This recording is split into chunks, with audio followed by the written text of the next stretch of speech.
بسم اللہ الرحمن الرحیم. السلام علیکم ورحمۃ اللہ وبرکاتہ. اللہ تعالیٰ کا بے حد احسان عظیم ہے جس مالک کریم نے ہمیں آج 22واں روزہ رکھنے کی توفیق عطا فرمائی. جیسے جیسے عید قریب ہے ویسے ویسے ہمارے جو اخلاق ہیں ان کا جو لیول ہے گرنا شروع ہو جاتا ہے. اخلاق کا لیول نیچے آنا شروع ہو جاتا ہے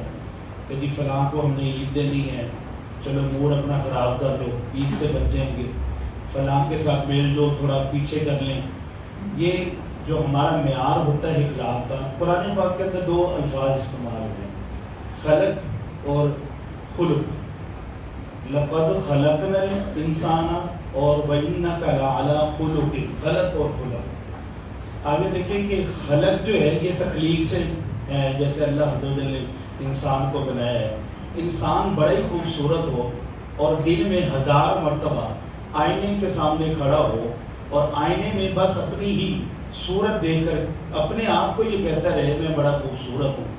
تو اس کو یہ چاہیے کہ اپنی خوبصورتی کے ساتھ ساتھ 1 مرتبہ 100 مرتبہ جب وہ چہرے کو دیکھتا ہے تو کم از کم 1 مرتبہ دل کی طرف بھی دیکھے کہ جتنا خوبصورت میں ہوں کیا میرا دل بھی اتنا ہی خوبصورت ہے، کیا دل بھی ایسے ہی خوبصورت میرا ہے، یا کر لوں یا ہو جائے. کبھی انسان نے اس طرح نہیں سوچا. اور اخلاق صرف یہ نہیں ہوتا کہ بندہ کسی سے ہنس کے سلام لے لے. ہنس کے سلام لینے میں اخلاق ظاہر نہیں ہوتا. ہنس کے سلام لیا، بعد میں جیسے ہی بندہ سائڈ پر ہوا تو آپ نے کہا کہ یار بس میں ویسے ہی ہنس کے سلام اس کے ساتھ لیا میں نے، بندہ یہ فضول ہے،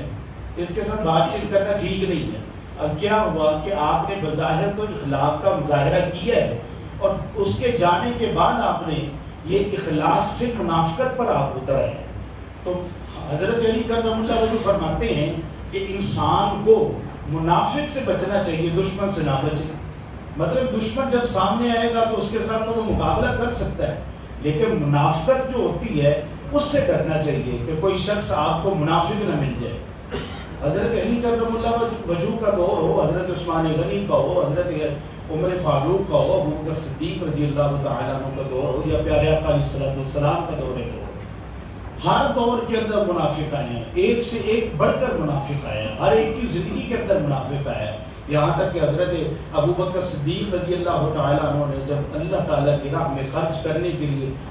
جو ہے پیارے آقا علیہ الصلوۃ والسلام نے یہ کہا کہ اللہ کی راہ میں خرچ کرنے کے لیے مال لے کر آؤ، تو سیدنا ابو بکر صدیق رضی اللہ تعالیٰ عنہ سارا مال لے کر آگے اللہ تعالیٰ کی راہ میں خرچ کرنے کے لیے. تو منافقوں نے کہا لو جی کہا کچھ بھی نہیں چھڑیا، سب کچھ ہی لے آئے ہیں اور اللہ تعالیٰ نے اس کو جو دیا ہے تو اپنے کے لیے بھی کچھ رکھ لیں، یہ منافقوں نے کہا.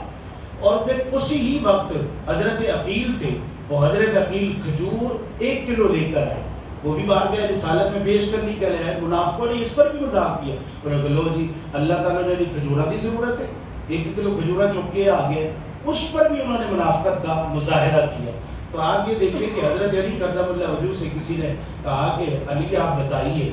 کسی کا اخلاق چیک کرنا ہو، کسی کا مراد چیک کرنا ہو، کسی کا ظرف چیک کرنا ہو، کیا کرنا پڑے گا؟ حضرت علی کرم اللہ وجہ آپ نے ارشاد فرمایا کسی کا اخلاق چیک کرنا ہے، کسی کا ظرف چیک کرنا ہے، اس کو عزت دو. جب اس کو عزت دو گے، اگر وہ اس کا اخلاق اچھا ہوگا، اس کا ظرف اچھا ہوگا، وہ آپ سے زیادہ آپ کو، یعنی کہ آپ نے اس کو 10% عزت دی ہے، وہ آپ کو جو ہے نا فوری طور پر 50% عزت دے دے گا. آپ نے اس کو جھک کر سلام لیا ہے، عزت افزائی کی ہے، وہ آپ کو آپ سے بھی زیادہ عزت دے دے گا. لیکن اگر اس کا اخلاق ڈاؤن ہے اور اس کا مراد بالکل لو ہے اور اس کا ظرف بالکل گرا ہوا ہے، حضرت فرماتے ہیں آپ نے پھر اس کو عزت دے دی نا، وہ اپنے آپ میں ہی کھولا نہیں سمائے گا اور آپ کو اپنی نظروں سے ہی گرا دے گا کہ اس کی کوئی بات نہیں میرے سامنے، اس کی کوئی بات نہیں، اس لیے میرے سامنے جھک رہا ہے، اس کو کوئی نہ کوئی مجھ سے مطلب ہوگا. جب حضرت علی کرم اللہ وجہ سے کہا گیا کہ اخلاق کی اور بھی کوئی مطلب چیزیں ہیں جو اخلاق کے اندر شامل ہوتا ہے، کیا صرف مسکرا کر ہنس کر سلام کرنے سے اخلاق ظاہر ہوتا ہے؟ آپ نے فرمایا نہیں، ایمانداری بھی اخلاق کا حصہ ہے، ایمانداری بھی اخلاق کا حصہ ہے. آپ فرماتے ہیں کہ ایمانداری ایسی بھی ہوتی ہے جو حکمرانوں کے اندر شامل ہوتی ہے. آپ فرماتے ہیں ایک مرتبہ ایسا ہوا کہ حضرت عمر فاروق رضی اللہ تعالیٰ عنہ کے پاس میں گیا اور میں نے دیکھا کہ حضرت عمر فاروق کچھ لکھ رہے ہیں. تو لکھ رہے ہیں، لکھتے لکھتے ہی انہوں نے قلم روک دیا کہ میں چلا گیا تھا وہاں پر، حضرت علی فرماتے ہیں میں چلا گیا تو انہوں نے قلم روک دیا، اور قلم روکنے کے بعد پوچھا علی کس کام سے آئے ہو؟ کوئی دین کا مسئلہ پوچھنا ہے یا کوئی ڈسکس کرنی ہے یا کوئی حکومت کا کام ہے؟ تو انہوں نے کہا جی اپنا ہی کوئی کام ہے۔ انہوں نے چراغ فوری طور پر بجھ کر دیا، حضرت عمر فاروق نے چراغ بجھا دیا۔ حضرت علی نے کہا کہ کیوں اندھیرے میں بیٹھ کے بات کرنی ہے؟ تو حضرت عمر فاروق رضی اللہ تعالیٰ عنہ نے ارشاد فرمایا کہ یہ جس تیل سے چراغ چل رہا تھا وہ تیل جو تھا حکومت کا تیل تھا، یعنی کہ عوام کے پیسوں کا جو ٹیکس تھا اس کا وہ تیل تھا، اور اگر ہم آپس کی ڈسکس کرتے اور وہ تیل جلتا رہتا، چراغ جلتا رہتا، تو عمر اللہ کے ہاں کیا جواب دیتا؟ تو آپ یہ دیکھیں کہ خوف خدا کس قدر تھا ان کے دل کے اندر، عوام کا درد کس طرح تھا، عوام کے پیسے کا درد کس طرح تھا حضرت عمر فاروق رضی اللہ تعالیٰ عنہ کے اندر۔ اور آپ یہ دیکھیں کہ قاضی شریم، یہ مطلب سمجھ چیز جسٹس صاحب سمجھ لیں، جج صاحب سمجھ لیں، یہ قاضی جو تھے حضرت علی کرم اللہ وجہ کے ہاں تھے، فیصلہ کرتے تھے۔ یہ آئے اور حضرت علی کرم اللہ وجہ کو کہنے لگے کہ جی حضرت میرا استعفیٰ آپ منظور کر لیں، اب میں نے نہیں کسی کا فیصلہ کرنا۔ تو اس پر حضرت علی کرم اللہ وجہ نے پوچھا کیوں، وجہ بتائیے؟ تو آپ کہنے لگے کہ جی 2 پارٹیوں کے کیس میرے پاس آیا تھا، اور وہ کیس جو تھا میں نے اس سے پہلے کہ فیصلہ سنا تھا، ایک پارٹی جو تھی وہ میرے لیے 10 کلو کھجوریں لے آئی،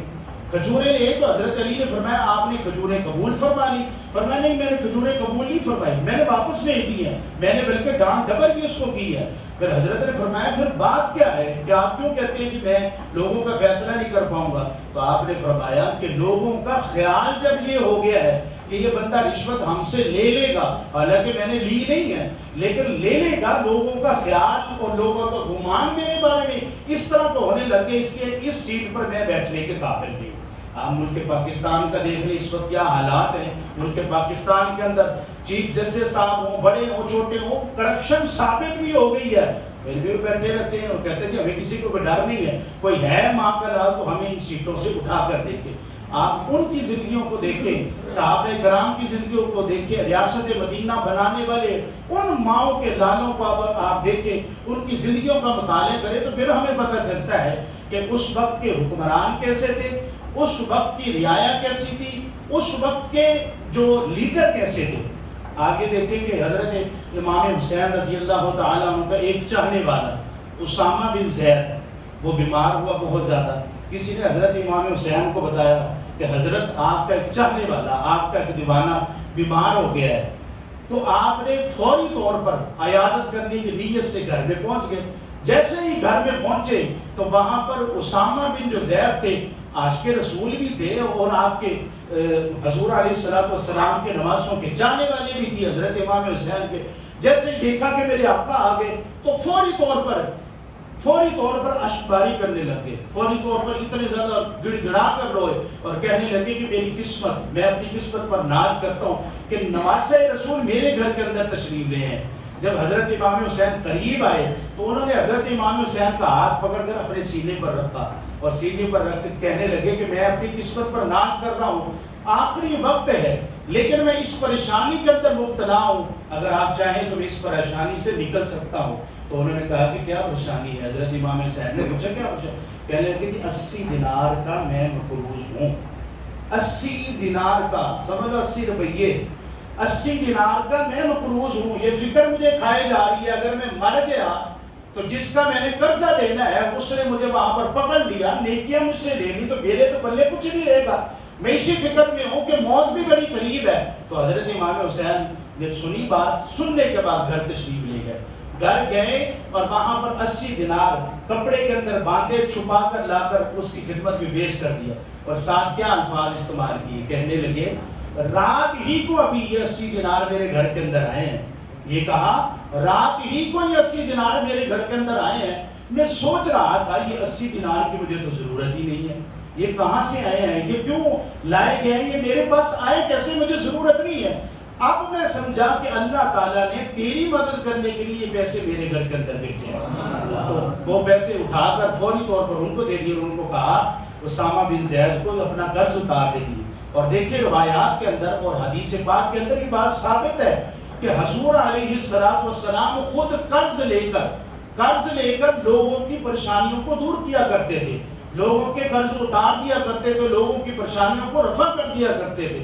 ہم یہ دیکھیں اس دور کے اندر، اور بالخصوص اس رمضان مبارک کے اندر، بالخصوص 2023 کے اندر ہم یہ دیکھیں کہ جہاں پر عید قریب ہے، وہاں پر ہم نے اپنی اخلاقیات کا مظاہرہ یہ کرنا ہے۔ خالی جیسے میں نے پہلے عرض کیا کہ اخلاق یہ نہیں ہے کہ آپ کسی کو مسکرا کر سلام کر لیں گے، اخلاق کا حصہ ضرور ہے، اخلاق کا حصہ ضرور ہے، لیکن آپ مسکرا کر سلام لینے سے آپ کہیں کہ میں پڑوسی ہونے کا حق ادا میں نے کر دیا ہے، ایک میرا پڑوسی مجھے روزانہ ملتا ہے، وہ ذرا ماڑا ہے، میں ذرا چودھری ہوں، لیکن جیسے ہی مجھ سے ملتا ہے میں نے حق اپنا ادا کر دیا، کیا مسکرا کر سلام لیتا ہوں۔ یہ آپ نے اس کا حق ادا نہیں کیا، حق آپ تب ادا کریں کہ آپ یہ دیکھیں، اس پڑوسی سے پوچھیں کہ آپ کو کسی چیز کی ضرورت تو نہیں۔ آپ یہ دیکھیں کہ وہ صحابہ کرام، اگر حضرت عثمان غنی رضی اللہ تعالیٰ عنہ آپ امیر تھے تو آپ کو اللہ تعالیٰ نے پیسہ دیا تھا تو کیا کرتے تھے؟ جب بھی آپ کو جس وقت بھی پتہ چلتا کہ اس محلے کے اندر، اس آبادی کے اندر کوئی بندہ ایسا ہے جس کے پاس راشن نہیں ہے، جس کے پاس کھانے پینے کا سامان نہیں ہے، تو خود یہ آپ یہ کہ داماد رسول ہیں اور ڈبل 2 مرتبہ رشتہ ملا ہے، اور حضور علیہ السلام نے ارشاد فرمایا یہ 2 میری بیٹیاں ہیں، یکے بعد دیگر دیکھنے کے لیے میرے پاس 40 بیٹیاں ہوتی تو تیرے نکاح کے اندر ہی دیتا۔ تو حضرت عثمان غنی رضی اللہ تعالیٰ عنہ، ان کو جب یہ پتہ چلتا ہے کس بات کا ہے، یہ پتہ چلتا ہے کہ کوئی بھوکا ہے، رات کو خود ہی راشن اٹھاتے اس کے گھر میں پہنچا دیتے۔ تو آپ یہ دیکھیں کہ کاش ایسا ہو جائے، ہمارا اخلاق بھی ایسا ہو جائے، خالی اپنے ہم اخلاق کو سلام دعا تک نہ رکھیں، مسکرا کر دیکھنے تک نہ رکھیں، بلکہ اس عید پر ہم یہ دیکھیں کہ ہمارے پڑوسی، رشتہ دار، عزیز و اقربا، بَاعِذِ الْقُرْبَى وَالْيَتَامَى وَالْمَسَاكِينِ وَابْنِ السَّبِيلِ، قرآن بھی یہی کہتا ہے کہ سب سے پہلے عزیز و اقربا، پھر یتیم، پھر مسکین، پھر فی سبیل اللہ۔ آپ یہ دیکھیں کہ اگر آپ کے رشتہ دار عزیز و اقربا کے اندر ویسے ماڑے لوگ ہیں اور آپ کہتے ہیں کہ ساڈے بچے اچھا کپڑا پا لیں، انہوں دی خیر ہے، تو آپ یہ دیکھیں کہ اگر آپ کہتے ہیں کہ انہوں دی خیر ہے پھر تہاڈی خیر نہیں، ٹھیک ہے؟ اگر آپ کہتے ہیں انہوں دی خیر ہے ہم پہن لیں، تو آپ یہ دیکھیں کہ ہم پھر ہماری خیر نہیں ہے، ہم پھر قبر کے اندر کیا سوال جواب دیں گے، بروز محشر کیا سوال جواب دیں گے کہ تمہارا پڑوسی بھوکا رہا، تمہارے پڑوسی نے کپڑے نہیں پہنے، ان کے بچوں نے کپڑے نہیں پہنے، انہوں نے عید کی خوشیوں کے اندر شرکت نہیں کی۔ تو ہمیں یہ چاہیے رشتہ دار، عزیز و اقربا، پڑوسی، ہر طرف ہمیں نظر رکھنی چاہیے، اور یہ دیکھنا چاہیے کہ جہاں پر ہمارا گزر بسر اچھا ہو رہا ہے، کاش ایسا ہو جائے کہ ہمارے پڑوسیوں کا بھی گزر بسر اچھا ہو جائے اور اس کا وسیلہ ہم بن جائے۔ اللہ تعالی ہمیں عمل کرنے کی توفیق عطا فرمائے۔ بسم اللہ الرحمن الرحیم۔ اللہم انک عفو تحب العفو فاعف عنا۔ اللہم انک تحب العفو